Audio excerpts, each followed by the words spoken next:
You may not be as enamored with English teaching as I appear to be, and sometimes I'm not particularly into it either, truth be known, but I still think working for yourself, even if you're not super excited about the prospect, is a good thing, and I'll give you a few reasons. Number one, think of it like a starter motor. It could be that, like in a car, you have a starter motor that's before the engine starts. Gosh, this is old-fashioned, isn't it? We're all in the world of electronics now, but teaching English doesn't have to be the be-all and end-all or the main project of your life. It could be. You don't have to be like passionate about it. You could see it as a useful stepping stone to something else, a starter engine to a bigger thing, because teaching English can get you over here.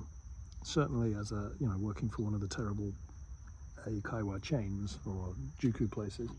But please get out of that if you can. And if you can't, you may find yourself like me and just do your own thing, make your own school, and then all the things that drive you absolutely potty about chain schools, like the terrible, let's think of a list, terrible salaries, poor working conditions, lack of knowledge about English, lack of training, all the terrible managers very often, all of that sort of stuff. You can bypass that by working for yourself, and suddenly working for yourself, it can be fairly enjoyable teaching English, especially as you get to choose to a large extent what you teach. You can decide what part of the market that you're going to focus on, and you can get really into the business side of it, the self-employed side of it, more than the teaching, if that's what drives you mad. Equally, if you're really motivated by doing a good job with kids or adults or whatever, teaching becomes more fun when you do it yourself. But also, it could just be that this is a stopgap to something else. And in a sense, although I've been doing this for 18 years, in my mind I think of it as a stopgap to something else. One of my passions is painting.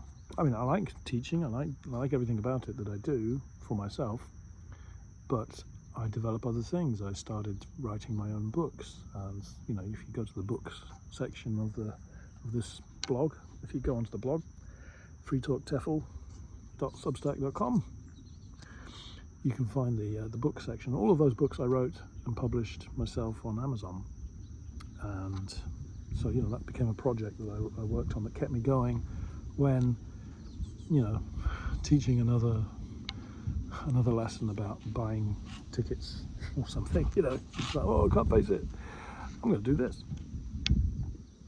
And now that I'm getting on a bit, I'm thinking about the next stage of my career, and the next stage will be probably something completely different, and I think it will be related to art.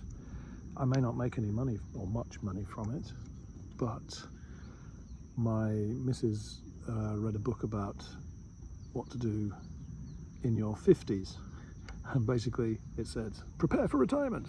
And what? Prepare for retirement? Not just about saving money and all that stuff, but develop a hobby that could become a passion. Like if you retire in your 70s, that's what they're hoping. Well, that's what we all hope, we can retire before then. But if you retire in your 70s and you start a new hobby, then you've got a couple of years. Let's hope you've got 20 years, maybe 10, maybe 5, or however many years, and then that's it, game over. Whereas if you start in your 50s, by the time you've completely retire at say like 70, you've got 20 years of experience doing something. That's how I look at art, and I've been doing art for like 10 years. In fact, I started doing it as a way to do illustrations for my textbooks, and I couldn't afford it. I didn't want to pay, too stingy, didn't want to pay for an artist, so I thought, well, I'll just teach myself. How hard can it be? Turns out quite hard, actually. But it became something that I was interested in, and I didn't realize I was going to be into art. So I ended up, I haven't ended up, it's not something that you finish, but I started painting, and I've had an exhibition last year. I sold 10 paintings, I think 10, And I've got another exhibition coming up in July 1st. If you're around, here comes the blatant self-promotion, but if you're around Tokyo area, it's going to be at Mabashi, which is on the Joban and Chuo line, just outside of Matsudo, and at a bar called Sunbeam Terrace, run by a friend of mine who's a South African chap. They run a South African themed bar, tiny little bar. But anyway, for a whole month in July, it's going to have my paintings on the walls. You can buy them, or just come and have a look. And I'll be there some Saturdays.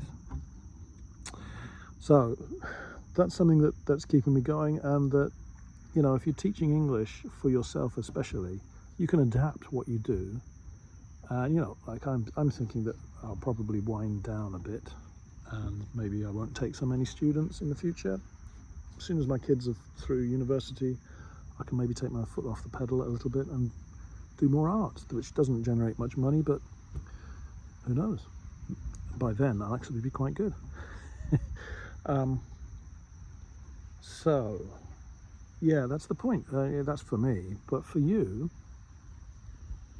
the flexibility of being self-employed really kicks in, and you can, a lot of people don't say they come to Japan, teach English for a few years, and then say, oh, I can't stand it, I'm getting out of here. And it may be that what they can't stand is working in a Japanese company, not so much the teaching English, not so much being in Japan. It's working for a Japanese company. I get it.